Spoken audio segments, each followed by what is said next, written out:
Hello everybody and welcome to this video. It's the continuation of the Sunday series. We're up to Matthew chapter 7 in the New Testament and it's the finish of the Sermon on the Mount. Thank you to John Peel again, who gave me a lot of help with today's session. It's always good to have somebody you can go to if you're struggling with how to explain something. And, John Peel is my go-to guy, absolutely great guy. So thank you to John. So the Sermon on the Mount is complex, okay, and I think it reminds us of Jesus taking his disciples up on the mountain and speaking to them. This is not just a general talk given to the public. This is specific teaching for followers of Jesus, and it can be very challenging, and, we really have to dig deep to understand what it's all about. But at its heart, the whole Sermon on the Mount is about the difference between judging someone on their outward appearance and what they do, and knowing the reality of someone from their inner heart attitude. And of course, there's a big difference between the two.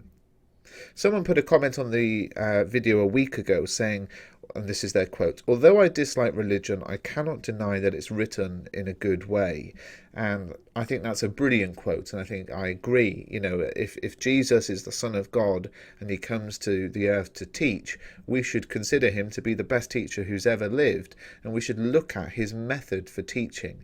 And we see that method very clearly in Matthew chapter 7. So for example, there are three parts to the teaching. Number one, he declares a truth, like in verse 1 where he says, "Do not judge or you too will be judged." And the second thing he does is he amplifies it, which is in verse 2, where he says, "For in the same way you judge others, you will be judged, and with the measure you use, it will be measured to you." And then he illustrates it. He gives examples from verses 3 to 12. And this idea of declaring a truth, amplifying it and illustrating it is a great method that Jesus uses to teach, and one we can learn a lot from. So let's get into it. The words of Jesus: "Do not judge, or you too will be judged. For in the same way you judge others, you will be judged. And with the measure you use, it will be measured to you." I was reading online, a recent survey showed that 9 out of 10 people think Christians are judgmental. And, certainly I can see where people are coming from. This attitude of being judgmental is a big issue. Now, I guess the word judge is a bit of a sort of strange word to use these days. We just think of the person in a court of law. So I want to clarify at this point what's meant by judging others, because a little bit later in this chapter we are called to discern between, for example, false prophets, and we're called to not cast our pearls before swine, and that makes us think, well, we have to surely judge who are the swine and who are not, and that kind of thing. So let's just clarify what Jesus is talking about in terms of judging here. To judge in the sense that Jesus is talking about is to look down on someone, to take the moral stance that effectively says, I am superior to you, I am better than you, because I never do what you're doing, and therefore I've got the right to stand in judgment over you and to condemn you. Okay, so to arrogantly stand in judgment over somebody that we think of as morally inferior to us is the attitude Jesus is condemning here, because only God can take the ultimate moral high ground. Now, many people have ripped this passage out of context, though, because Jesus warns us not to assume God's positioning to condemn the guilty. But he's not warning us not to discern truth from error. We'll come to that in verse 15. And Jesus doesn't oppose offering correction. In Galatians 6, 1-5, there's this idea of if you see a fellow Christian doing something wrong, you should go and talk to them about it. But that is to do it in love. And a lot of it, again, the whole Sermon on the Mount is about this difference between what we're doing and what's going on the inside. And this is that idea that, we can go up and lovingly challenge or correct a Christian about something, but the idea to judge them, to think that we are superior to them, and therefore we sort of condemn them, is wrong here. So Jesus is calling us not to condemn people, to not pass final judgment and declare them irretrievably guilty. And this is quite interesting given the context that Jesus was speaking in, because the entire culture of his day was based on the idea that some people were acceptable and some were not. So, for example, the healthy were seen as righteous. Those with diseases or disabilities were judged to be sinners, receiving, their just deserts. And this is the judgment that Jesus says is absolutely wrong. When we judge or condemn someone, we're declaring they have no value, no worth, that they don't matter to us or to God. And doing this means, of course, that we then elevate ourselves. Now, just as outward acts can be misleading, we should avoid external evaluations of individuals. If it's all about what's going on in the heart, how can we know what's going on in the heart? So, to give a quick example, I met somebody at the weekend at a sort of a church thing who was very angry and very kind of confrontational. I don't believe in God because of this, and this. But I didn't judge that person because I don't know what's going on in their heart. I don't know. I just see those external actions, the anger, the sort of, the kind of outrage. But I don't know what's going on inside of that person. So, and we'll talk a bit more about that in a second. And then we have this brilliant metaphor. Why do you look at the speck of sawdust in your brother's eye and pay no attention to the plank in your own eye? How can you say to your brother, let me take the speck out of your eye, when all the time there's a plank in your own eye? You hypocrite, first take the plank out of your own eye, and then you'll see clearly to remove the speck from your brother's eye. So the idea here is you're walking around like this guy here with a massive plank of wood sticking out of one eye, saying to somebody, oh, you've got a little bit of wood in your eye there. I love this metaphor. I love it for a number of reasons. Sometimes with the Bible you can read a bit and you can think, I might not have this sort of theological understanding of that, but I totally know how that plays out in real life. And of course, this idea of going around with a plank in your eye and criticising others with a speck in their own eye, a speck of sawdust, is really a metaphor for the way that we despise our own failings in others. We often judge in others what we ourselves have a problem with.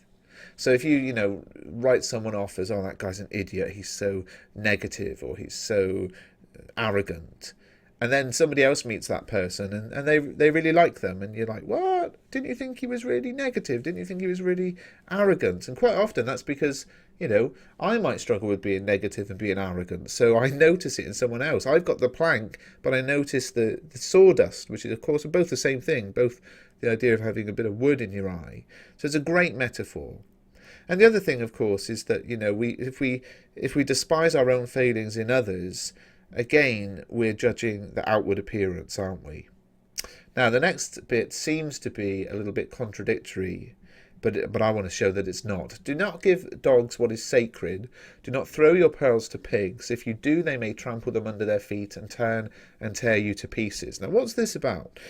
This seems to be contradictory to what we've read so far, because what it's talking about is sacred and pearls. Now, what we mean by sacred and pearls are the things of God. Okay, so it's basically saying, don't share the things of God with dogs and pigs. Now, dogs and pigs is a contextual detail that we need to know about. We might look at this picture and think, oh, dogs and pigs are cute, like Babe and Lassie. But in Jesus' time, dogs were not pets. They were wild, dangerous scavengers that would bite you. And pigs in this culture were considered unclean and dirty. So it's representing really those who have no respect or desire for God.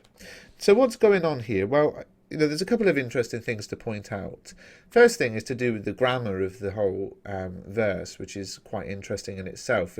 You can always analyse the Bible in a sort of poetic analysis way. So is that as far as that's going to zoom in? No, here we go. So what we have here is what's called a chiasma, which is the grammatical chiasma, so grammatical structure with the reversing words in two parallel statements. So A, do not give dogs what is holy, actually ties in with the final line here, the next fourth line, and the dogs, will turn to attack you. And then B, do not throw your pearls before swine, ties in with the next line, the swine will trample them under their feet.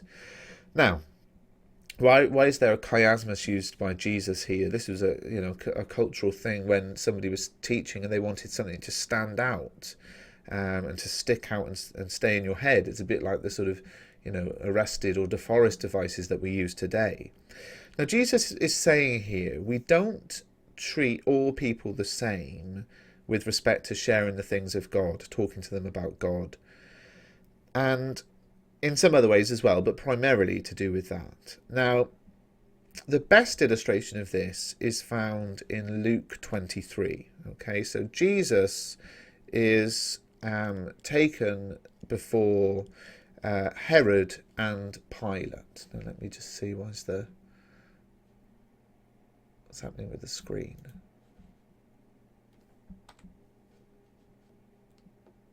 Okay, so here we are, Luke 23. The whole assembly rose and led him off to Pilate. They began to accuse him, saying, "We found this man subverting our nation. He opposes payments of taxes to Caesar and claims to be Messiah, a king." So Pilate asked Jesus, "Are you the king of the Jews?" "You have said so," Jesus replied. And then Pilate announced, "I find no basis." They send him off to Herod. And down in verse 8 and 9, when Herod saw Jesus, he was greatly pleased, because for a long time he'd been wanting to see him. From what he had heard about him, he hoped to see him perform a sign of some sort. He plied him with many questions, but Jesus gave him no answer. So Herod and Pilate both question Jesus, and Jesus replies to Pilate, but not to Herod. Now, what's that about? It's quite interesting, isn't it? Because the reality is that Herod just wanted to see Jesus perform something spectacular. He just wanted to see a miracle. He wasn't genuinely interested. Pilate genuinely wanted to know who Jesus was. So to one he was silent, and to the other on the same subject he engaged in conversation. And this is the idea behind "do not give dogs what is holy, do not throw your pearls before swine. The swine will trample them under feet, the dogs will turn to attack you."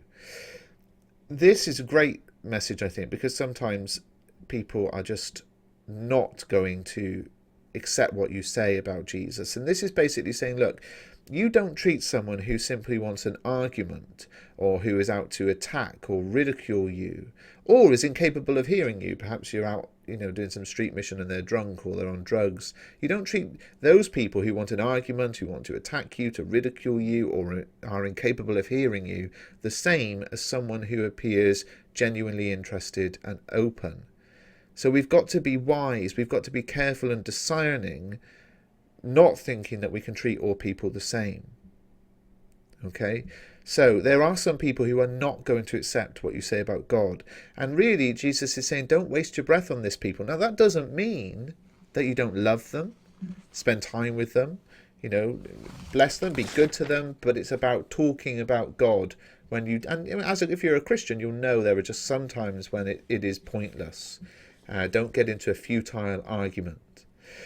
So, some people could say, well, that's contradictory, because how do you know those people are those people? And I think that's what the next whole bit is about. Ask, seek, knock.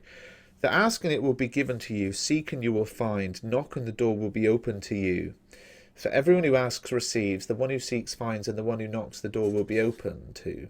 Which of you, if your son asks for bread, will give him a stone, or if he asks for a fish, will give him a snake? If you then, though you are evil, know how to give good gifts to your children, how much more will your Father in heaven give good gifts to those who ask him? So in everything, do to others what you would have them do to you, for this sums up the law of the prophets. So this is quite interesting, because some people could say, what has this got to do with what you were just talking about, Jesus? But I think it has got something to do with it. Now, this is just an interpretation, but it seems to me that once Jesus is saying we mustn't judge, but we must discern, the natural response would be, well, how do we do that? And I think that's what Jesus is saying. Ask. I think he's saying, look, I will give you the ability to discern who you should speak to stop judging if you ask me, because I'm your heavenly Father and I give you good gifts. So I think that's great. So in everything, do to others what you would have them do to you, for this sums up the law of the prophets. The law and the prophets. Now, this is quite an interesting statement, because the negative form of this statement was popular way before Jesus, through Aristotle, Confucius, Socrates, the idea of what you hate, do not do to others. But Jesus turns it into a positive, saying, do to others what you want them to do to you. And this sums up the law and the prophets. Now, we talked about, the law and the prophets in previous videos, in Matthew chapter 5 videos. And Jesus is saying we can sum them all up. Do to others what you would have them do to you. And it's all about love, which is just fantastic. Okay, I'm going to whiz through these next few bits. The narrow and the wide gates. Enter through the narrow gate, for wide is the gate and broad is the road that leads to destruction. And many enter through it, but small is the gate and narrow the road that leads to life, and only a few find it.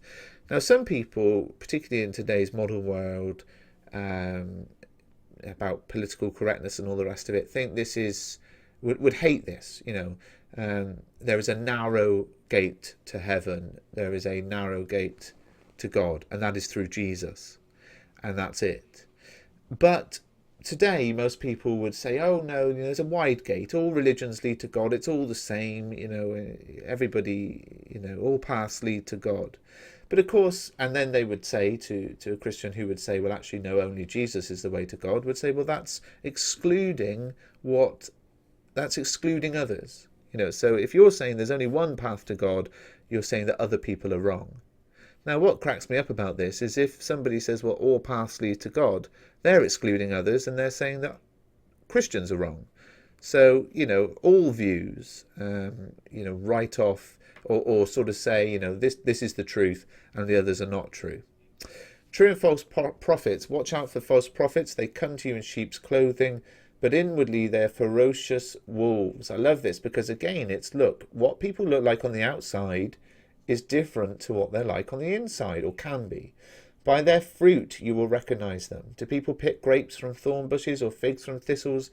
Likewise, every good tree bears good fruit, but a bad tree bears bad fruit. A good tree cannot bear bad fruit, and a bad tree cannot bear good fruit. Every tree that does not bear good fruit is cut down and thrown into the fire. Thus, by their fruit will you recognize them. Once again, we return to the metaphor of fruit, and we know from Galatians about the fruit of the Spirit: love, joy, peace, patience, goodness, kindness, faithfulness, gentleness, and self-control. And really what's being said here is that we should not just trust religious leaders, but we should look at them, and with that gift of discernment, which we ask God for, and he gives us because he's our Father, we should look for the fruit.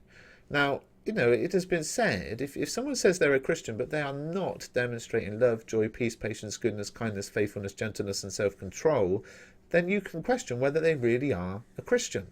Now, obviously, being a Christian isn't about being perfect.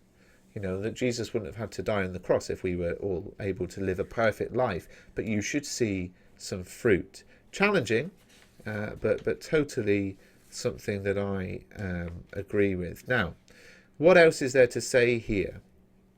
The next bit is very challenging, I think. Not everyone who says to me, Lord, Lord, will enter the kingdom of heaven, but only the one who does the will of my Father who's in heaven. Many will say to me on that day, Lord, Lord, did we not prophesy in your name, and in your name drive out demons, and in your name perform many miracles? Then I will tell them plainly, I never knew you. Away from me, evildoers. A couple of interesting contextual points here. Most first century Jewish people believed that they were saved and they would go to heaven due to the fact that they were descended from Abraham. Okay, and this is still a little bit of the context today. Still people will say, oh, I believe in God, or, I was christened, or I used to go to church, or my nan goes to church. None of those things, belief in God saves you, but the fact that, I used to go to church, or I was christened, or, my nan goes to church, those things don't save you. What about this idea, though? Very challenging. People who say, Lord, Lord. Okay, so people who acknowledge who God is, double repetition of Lord for emphasis here, often used in the Bible to make it really clear. They're calling him Lord, they're calling him, they're acknowledging who he is.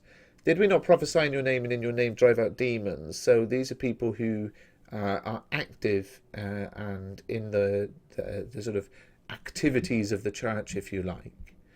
And then Jesus says to them, I will tell them plainly, I never knew you. Away from me, evildoers. So I never knew you shows. He's not talking about people who are backslidden, Christians who've drifted away. The word never shows that these people were never saved. These people know who God is. Their outward actions look good, but it's about what the whole Sermon on the Mount tells us. It's about what goes on underneath and in the heart. Now, here's a great thing. Going to church doesn't make you a Christian. Doesn't make you saved. As Joyce Meyer says, I can sit all day in my garage, but that doesn't make me a car.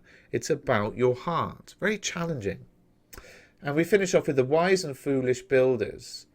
Therefore, everyone who hears these words of mine and puts them into practice is like a wise man who built his house on the rock. The rain came down, the streams rose, and the winds blew and beat against the house, yet it did not fall, because it had its foundation on the rock. But everyone who hears these words of mine and does not put them into practice is like a foolish man who built his house on sand. The rain came down, the streams rose, and the winds blew and beat against that house, and it fell with a great crash. When Jesus had finished saying these things, the crowds were amazed at his teaching, because he taught as one who had authority and not as their teachers of the law.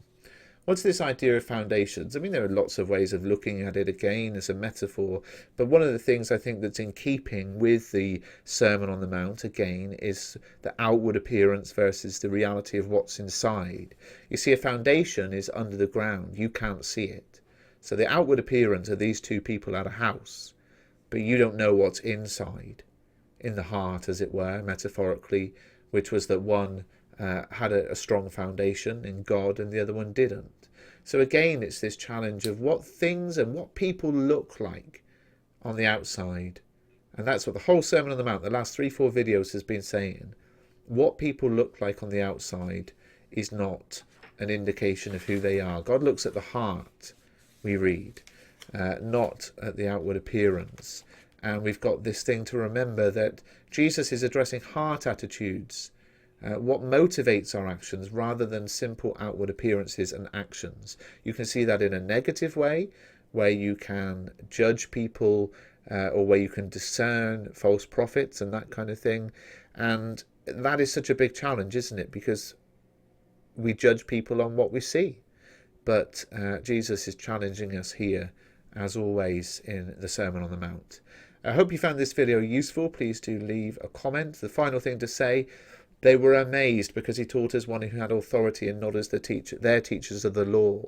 You know, their teachers at the time would just constantly quote other people. Gamaliel said this, and not be strong and say something unique themselves, which is what Jesus is doing here. I do these videos every Sunday. If you enjoyed it, come back next Sunday, and thanks for watching.